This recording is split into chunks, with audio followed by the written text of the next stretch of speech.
हातात शस्त्र नसताना भीष्माचार्यांना मारणं हे पाप आहे का पुण्य आहे? हा धर्म आहे का अधर्म आहे? अधर्म नाही. तुम्ही विनाकारण दबावाखाली होऊ नका. बरं, पटलं तर हो म्हणा. हातात शस्त्र नसताना पितामह भीष्माचार्या सारख्यांना मारणं हा धर्म का अधर्म? अधर्म. बर, मांडी घालून बसला असताना, डोळे बंद असताना, ध्यानस्थ असताना द्रोणाचार्यांना शिरच्छेद करणं हा धर्म आहे का अधर्म? अधर्म. रथाच्या खाली करणं असताना, जमिनीमध्ये रथाचा फसलेला असताना त्याला मारणं हा धर्म का अधर्म? अधर्म. हो. आणि मारायला सांगणारा कोण आहे? हा धर्म आहे का अधर्म आहे? नाही. पुढचं कृत्य जर अधर्माचं आहे तर सांगणारा कोण आहे? सांगणारा तर मूर्तिमंत धर्म आहे. नाही, नुसता धर्म नाही, तो धर्माची मूर्ती आहे. कारण का? तो ठरवतो तेच पाप आहे, तो ठरवतो तेच पुण्य आहे. आणि त्यामुळे तुकोबारा म्हणतो, देवा तू ठरवणारा असल्यामुळे तू धर्माची मूर्ती आहे. अभंगाच्या पहिल्या चरणामध्ये धर्माची तो मूर्ती, धर्माची तो मूर्ती,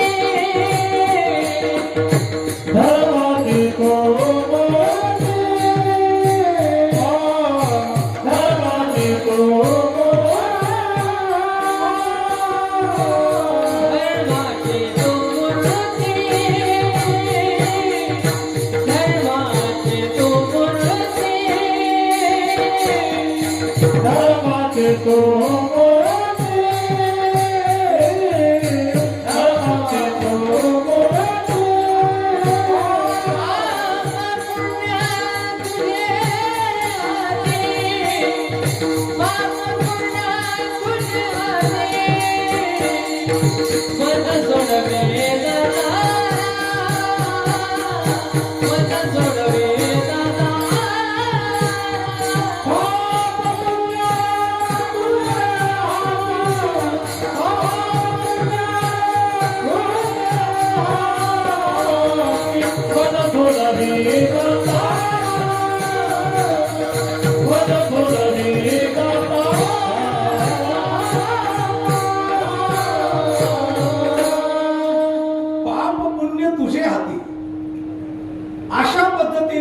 भीष्माला मारणारा अर्जुन हा तुम्हाला वाटत असेल की अधर्म करणार आहे, अधर्म झालं, पण ठरवणारा धर्म आहे.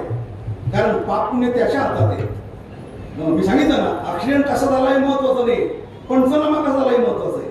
त्या ठिकाणी पंचनामा करणारा भगवान कृष्ण परमात्मा आहे. हो, कर्माला साक्षी तो परमात्माच होता. त्याला माहिती आहे. हो, आज हे धर्माची व्याख्या सांगतायत, पण द्रौपदीच्या वस्त्रहरणाच्या वेळेला हे सगळे होते. त्यावेळी यांचा धर्म कुठे गेला? खाली माना धर्म बसले होते ना, खाली माना धर्म. द्रौपदीच्या वस्त्रहरणाच्या प्रसंगामध्ये सगळे खाली माना करत बसले होते. हो, म्हणून हो त्याला दोषी कारण ते आहेत. आणि अर्जुन या ठिकाणी आज जे करतोय हो त्याला पाप लागणार नाही याचं कारण आहे. हो, पाप पुण्य ठरवणारा भगवान कृष्ण परमात्मा हा स्वतः साक्ष लावतोय. तो अधिकार आहे त्याचा. हो, हे पाप जमा करायचं का पुण्य जमा करायचं? कारण बऱ्याच वेळेला माणसाला 5 ठिकाणी खोटं बोलायला शास्त्राने परवानगी दिलेली आहे. सत्य म्हणजे सत्य नाही, सत्य टिकवण्याकरता जे करावं लागतं ते सत्य. धर्माला धर्म म्हणत नाही. धर्म टिकवण्याकरता जो करावा लागतो तो खरा धर्म असतो. म्हणून एखाद्या सत्याला टिकवण्याकरता जर असत्य करावं लागलं तर ते असत्य सुद्धा सत्यात जमा होतं. असं कोण म्हणतंय? लोकमान्य टिळकांचं गीता रस्त्यामध्ये एक श्लोक आहे. श्लोक महाभारतात आहे. त्याने काय म्हटले? सत्य म्हणजे काय? सत्यस्ते वचनम श्रेयः सत्यादपि हितम वदेत् यद भूत हितम अत्यंतम एतत् सत्यम नतम मम. जे अत्यंत भूतांच्या हिताचं आहे ते सत्य असं माझं मत आहे. यद भूत हितम अत्यंतम एतत् सत्यम नतम मम. हो, सगळ्या भूतांच्या हिताचं आहे ते सत्य. बाकीच्या सगळ्या भूतांच्या हिताचं नसेल ते सत्य असलं तरी ते सत्य ठरू शकत नाही. जे लोकांच्या हिताचं नाही ते सत्य असलं तरी ते सत्यात जमा होत नाही. आणि जे भूतांच्या हिताचं आहे ते असत्य असलं तरी ते सत्यात जमा झाल्याशिवाय ही सत्याची व्याख्या आहे. म्हणून 5 ठिकाणी शास्त्राने तुम्हाला खोटं बोलायला परवानगी दिलेली आहे. आता एवढं तुम्ही नक्की घरी घेऊन जाणार आहे की असं आम्हाला आज परवानगी मिळाली आम्हाला. कुठं म्हटलंय ते असं अपस्तंभ धर्मसूत्र ग्रंथ आहे बरं का? हो. मला श्लोक सांगतो आधी. त्याच्यामध्ये असं म्हटलेलं आहे उद्वाह काले रतिसंप्रयोगे प्राणत्यये सर्व धनापहारे विप्रस्थेशार्थे अनृतम मध्ये येऊ पंचानृतान्याहु अपातकाने. पंचानृतान्य म्हणजे 5 ठिकाणी अनृत म्हणजे खोटं, अपातकाने म्हणजे पाप लागत नाही. पहिलं उद्वाह काले, जर कुणाचा संबंध घडून आणायचा असेल आणि तुम्हाला खोटं बोलायची वेळ आली, समजा 2 नेते आहेत, दोन्ही चांगले आहेत पण आपसात पटत नाही, एकत्र आले तर गावाचं भलं होईल, जिल्ह्याचं भलं होईल, तालुक्याचं भलं होईल, मग त्या दोघांना एकत्र आणण्याकरता मी एकाला सांगितलं अहो ते तुमच्याबद्दल फार चांगलं बोलतात, मी यांना सांगितलं ते तुमच्याबद्दल फार चांगलं बोलतात, आणि अशा पद्धतीने दोघांना सकारात्मक बोलून जर एकत्र आणलं खोटं बोलून, आणि जर पुढे ते एकत्र आले आणि गावाचं भलं केलं, तुम्हाला पाप लागलं का पुण्य लागलं? तुम्ही पण महाभले, चांगलं नाही सांगायचे कधी, वाईट सांगते ते तुम्हाला असं असं म्हणत होते, याला सांगते त्याला सांगते, फोडायची कामं करू नका, जोडायची कामं करा. जाऊ द्या इतक्याला नको. हो तिचं लग्न जमत असेल, एखादा दुर्गुण असेल, तिच्या हातून घडला असेल, तुम्हाला माहित असेल, तर तिला जर पाहायला आले तुम्ही सांगा चांगली मुलगी आमच्या डोळ्यासमोर लहानशी मोठी झाली. अहो तिचं जर लग्न होऊन गेलं तुमच्या डोळ्यासमोर, चांगलं जर कल्याण झालं, तुम्हाला पुण्य लागलं का पाप? पुण्य लागलं. याला म्हणतात उद्वाह काले. म्हणजे 2 म्हणजे मुला मुलींचा विवाह होत असताना त्यांच्या ठिकाणी तुम्ही खोटं बोलून त्यांचं कल्याण केलं, खोटं बोलून अलग लक्षामध्ये ते वाईट मुलगी असली तरी तुम्ही चांगलं म्हटले तर तुम्हाला त्या ठिकाणी पुण्यच प्राप्त होईल. कारण का तिचा संसार सुद्धा झाला पाहिजे. 8 ठिकाणी परवानगी ना, 1 झालं उद्वाह काले.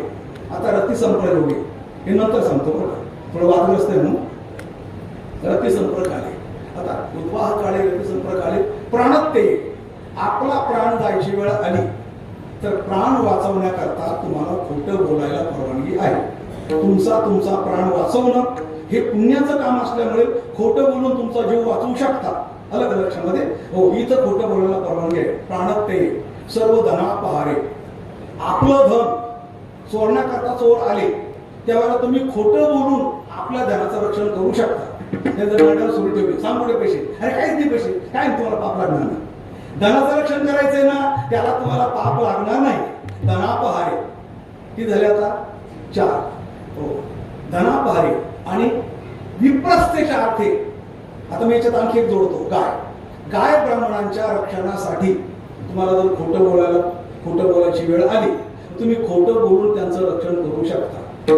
एक सत्यतपा नावाचा साधू महात्मा आहे, तो नदीच्या किनाऱ्यावर उभा आहे, स्नान करतोय, आचमन करतोय, हो त्याचे श्लोक म्हणण्याचं काम चाललेलं आहे. आणि एक कसाई तिकडून आला, आता दोर आहे आणि गाय त्याची हातातून उसटलेली आहे. आता तो कसाई आहे, गायला मारणार आहे, आणि या ब्राह्मणाच्या 2 गाय गेलेली आणि तो कसाई ब्राह्मणाला विचारतो माझी गाय पाहिली का? खरं सांगायचं खोटं सांगायचं? खरं सांगितलं तर तो गाय पकडणार आणि मारणार, आणि खोटं सांगितलं तर गायचा प्राण वाचणार. आता तुम्ही मला सांगा या ठिकाणी खोटं बोलायला पाहिजे का खरं बोलायला पाहिजे? नाही तुम्ही बोला ना, दडपण काही नाही, खोटं बोलायला पाहिजे. तो ब्राह्मण आहे, सत्यता पाहिजे, तो कधीच खोटं बोलला नाही, तो खोटं बोलू शकत नाही, हो आणि गायीचा प्राण वाचू शकत नाही. मग शास्त्रकाराने काय म्हटले, तो ब्राह्मण काय म्हणतो, या पश्यती सा न ब्रूयते, या ब्रूयते न सा पश्यती, अहो व्याध स्वकार्यार्थी किंवा पृच्छशी पुन्हा पुन्हा. याचा अर्थ असा आहे, अहो ज्यांनी पाहिली ते बोलत नाही, जे बोलतात ते पाहत नाही. तुम्ही काय मला पुन्हा पुन्हा विचारतात गाय पाहिली का, गाय पाहिली का? नाही कळलं. जे पाहतात ते बोलत नाही, म्हणजे डोळ्यांनी पाहिली पण डोळे बोलत नाही, तोंड बोलते पण तोंडाने पाहिली नाही. या पश्यती सा न ब्रूयते, या ब्रूयते न सा पश्यती, अहो व्याध स्वकार्यार्थी किंवा पृच्छशी पुन्हा पुन्हा. काय पुन्हा पुन्हा विचारतात? हा एक मधला मार्ग आहे. किती झाले आता? 4. एक राहिले ना अजून. उद्वाह काले कळालं, प्राणत्यये कळालं, धनापहारे कळालं, विप्रस्थेशार्थे कळालं. आता काय रती संप्रयोगे हे राहिले. म्हणजे प्रत्येक माणसाला 5व्या ठिकाणी म्हणजे आणखी एका ठिकाणी खोटं बोलायला परवानगी आहे. एवढा वेळ एवढा करता लावला तर बायको जवळ खोटं बोलायला परवानगी आहे. कुठं? पत्नीजवळ खोटं बोलायला परवानगी आहे. कसं म्हणाल, समजा तुमच्याकडं 50 लाख रुपये घरात आहे, है ना? सांगायची काय गरज नाही. तिला तुम्ही दहा करून द्या, तिला तुम्ही लुगडं द्या, सगळं द्या, पण सांगू नका आपल्या घरात एवढे आहे म्हणून. सांगू नका. जर सांगितलं तिच्या काय पोटात राहत नाही, तुला म्हणून सांगते, तुला म्हणून सांगते, गावाला मला राहते म्हणून तिला द्या भरपूर, पण सांगू नका. हो, त्या ठिकाणी खोटं बोललं तर तुम्हाला पाप लागणार. मग खरं बोला, यांच्याजवळ खरं बोला. सप्ताह जन्म आला तुम्हाला, आपल्याकडे घरामध्ये 50 लाख पडून काय काळजी करू. यांना बोला, गुज बोलावे संताशी आणि पत्नी राखावी जैशी. काय प्रमाण, काय चुकीचं आहे का प्रमाण? बरोबर प्रमाण आहे. असो, 5 ठिकाणी तुम्हाला खोटं बोलायला परवानगी आहे. म्हणून अर्जुनाने भीष्माचार्याने कसं मारलं हे महत्वाचं नाहीये, कोणत्या कारणास्तव मारलं, कोणाच्या सांगण्यावरून मारलं हे महत्वाचं आहे. कारण सांगणारा धर्माची वृत्ती आहे. विठ्ठल